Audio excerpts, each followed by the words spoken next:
This is the early edition, a curated weekday guide to major news and developments over the past 24 hours.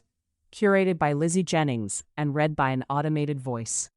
Published May 8, 2026 on Just Security, an essential resource for those shaping a just and secure world. Iran war, ceasefire. The United States said it attacked military sites in Iran yesterday in retaliation for unprovoked Iranian attacks. U.S. Central Command said that Iranian missiles, drones, and small boats had attacked the U.S. Navy destroyers in the Strait of Hormuz, but that U.S. forces had eliminated inbound threats. In response, the U.S. military targeted Iranian missile and drone launch sites, among other locations. The Iranian military accused the United States of first violating the ceasefire a day earlier by firing on an Iranian oil tanker heading toward the strait. Farnaz Fasihi, Pranav Baskar, Helen Cooper, and Erica L. Green report for the New York Times. President Trump told reporters yesterday evening that the ceasefire with Iran was still intact after the exchange of fire. "They trifled with us today," Trump said. "We blew them away." Helene Cooper and Eric Schmidt report for the New York Times. A confidential CIA analysis delivered to administration policymakers this week concludes that Iran can survive the U.S. naval blockade for at least 3 to 4 months before facing severe economic hardship, 4 sources told The Washington Post. The analysis also shows that Tehran retains significant ballistic missile capabilities, 3 sources said. Warren P. Strobel, John Hudson, and Ellen Nakashima report. Iran war, Lebanon operations. Israeli Prime Minister Benjamin Netanyahu said yesterday there was no immunity for Israel's enemies, a day after Israel's first strike on Beirut since a ceasefire was declared last month. Israel said the attack killed the commander of the Iran-backed group's Radwan force. Stephen Shear reports for Reuters. Iran war, other developments. The United Arab Emirates has secretly sailed several tankers loaded with crude through the Strait of Hormuz by switching off location trackers to avoid Iranian attacks, according to industry sources and shipping data. Florence Tan and Jonathan Saul report for Reuters. Rep. Tom Barrett, RMI, introduced a bill yesterday that would authorize continued U.S. military operations in Iran through the end of July, but with strict limits. The move implicitly rejects Trump's claim that the war has ended.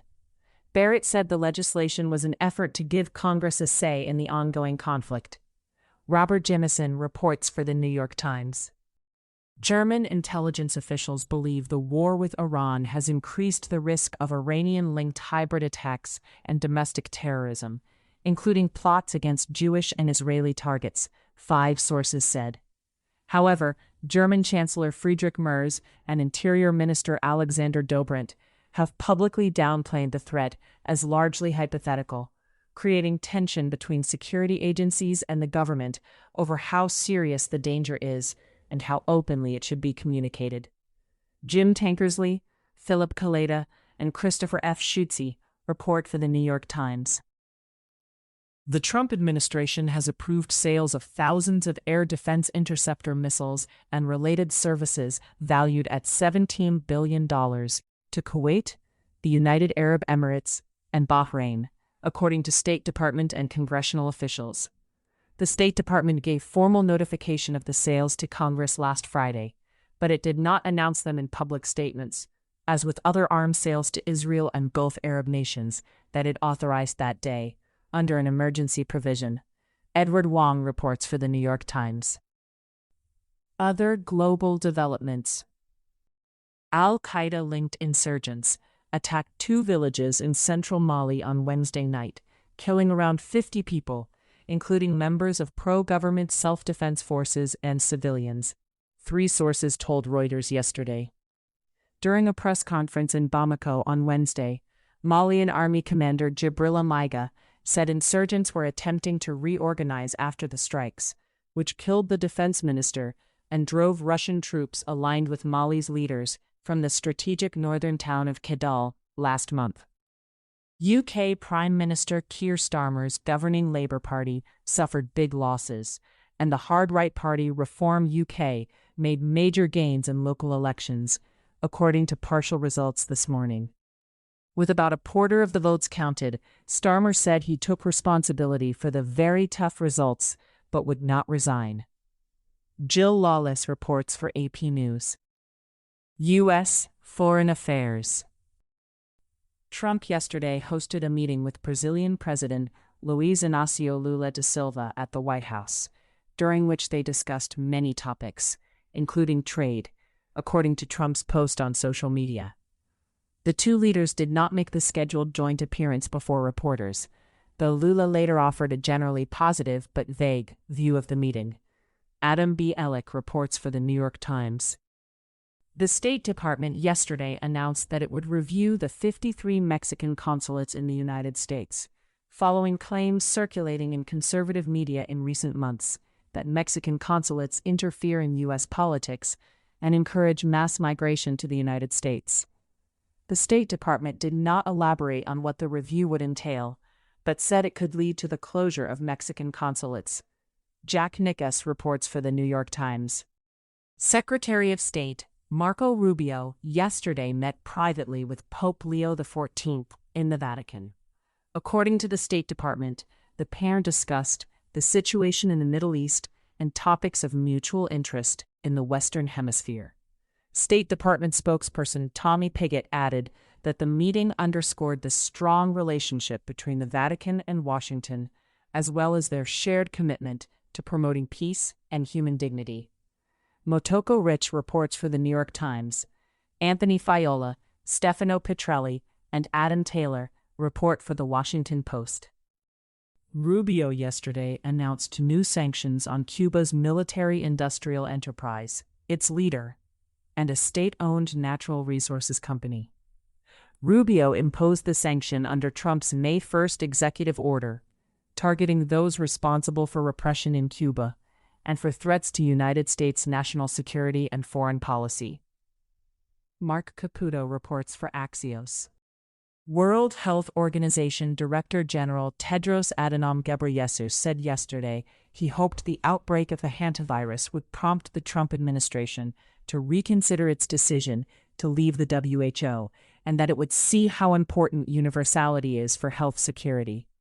WHO officials said yesterday that the agency is nonetheless working with the Centers for Disease Control and Prevention in responding to the outbreak. Carmen Pound, Amanda Friedman, and Sophie Gardner report for Politico. Tech developments. OpenAI yesterday released GPT 5.5 Cyber, a specialized AI model designed to help vetted cybersecurity professionals detect, analyze, and patch vulnerabilities and malware, as a limited preview for critical infrastructure defenders. A spokesperson for OpenAI told Politico the company previewed the model for the White House, the Commerce Department's Center for AI Standards and Innovation, select congressional committees, and other key agencies.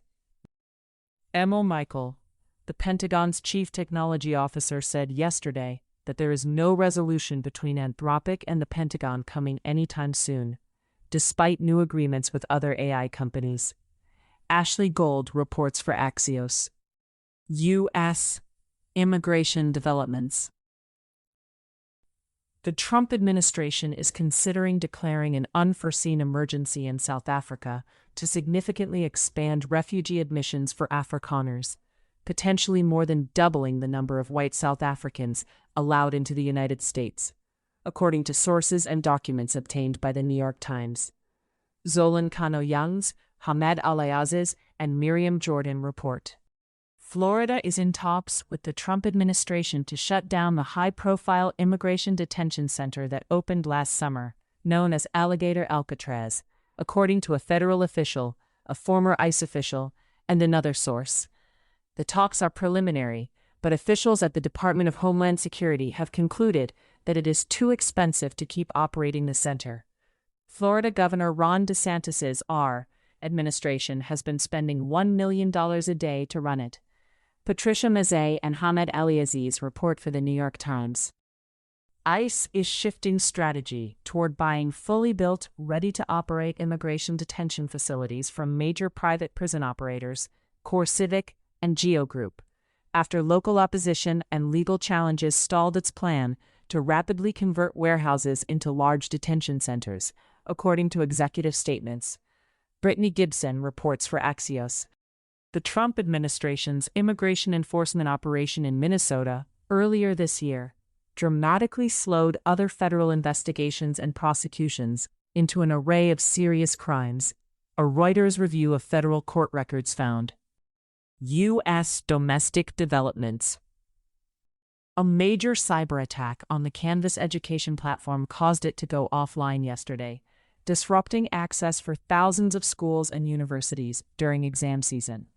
The hacking group Shiny Hunters claimed responsibility, saying it may have accessed large amounts of data and threatening to leak it.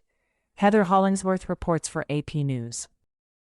Tennessee Governor Bill Lee, R., yesterday signed a new congressional map into law that slices up Memphis, a move intended to eliminate the state's last Democratic House seat. It is the first map crafted since the Supreme Court judgment on the Voting Rights Act. Emily Cochran reports for the New York Times. A dozen senior state Democrats, including Minority Leader Chuck Schumer, yesterday demanded that FCC Chair Brendan Carr immediately rescind his order hauling in Disney's broadcast licenses for early review. John Hendel reports for Politico. Trump administration actions. The FEMA Review Council yesterday approved a report recommending that the Trump administration gradually cut FEMA by 50%. The report also recommends that FEMA shift leadership of emergency response and recovery to the state level. The document does not carry any legal weight, but is likely to act as a guide for the Trump administration's next steps. Brianna Sack, Amy B. Wang, and Brady Dennis report for The Washington Post. The State Department told AP News yesterday that it will begin today revoking the U.S. passports of thousands of parents who owe $100,000 or more in unpaid child support. This would apply to about 2,700 U.S. passport holders, according to figures supplied by the Department of Health and Human Services. The revocation program will soon be expanded to cover parents who owe more than $2,500, the State Department added. The White House is downplaying reports that it may require federal pre-release vetting of advanced AI models, stressing it prefers partnership with companies over strict government regulation. There's one or two people who are very intent on government regulations, but they're sort of the minority of the bunch, said one senior White House official. John Sakalariadis, Cheyenne Haslett, Dasha Burns, and Aaron Mack report for Politico. Trump administration litigation. A panel of federal judges yesterday found Trump had violated the law when he imposed a 10% tariff on most U.S. imports in February. The Court of International Trade ruled that Trump had wrongly invoked a decades-old trade law when he applied those duties, after his previous set of tariffs was struck down by the Supreme Court. Tony Rahm and Anna Swanson report for the New York Times. A federal judge yesterday found that the Trump administration violated a court order from last year that strictly limited instances in which the government can make immigration arrests in the District of Columbia without a warrant. Zach Montague reports for the New York Times. A federal judge yesterday ruled that the Trump administration's cancellation of more than 1,400 previously approved grants by the National Endowment for the Humanities violated the Constitution. Jennifer Schuessler reports for the New York Times. In case you missed it, yesterday on Just Security, can socially cohesive neighborhoods protect democracy from political violence? By James Piazza. Will Congress throw out a tool to fight money laundering and corruption? By Danny Shulkin, Jody Vittori, and Matthew Stevenson. Thank you for listening to Just Security's early edition today, May 8, 2026. If you enjoy listening, Just Security's analytic articles are also available in audio form on the justsecurity.org website. To stay up to date on Just Security's analysis of law, policy, and current events, go to justsecurity.org, subscribe to Just Security on Substack, and follow us on LinkedIn, Blue Sky, Facebook, Instagram, and Threads.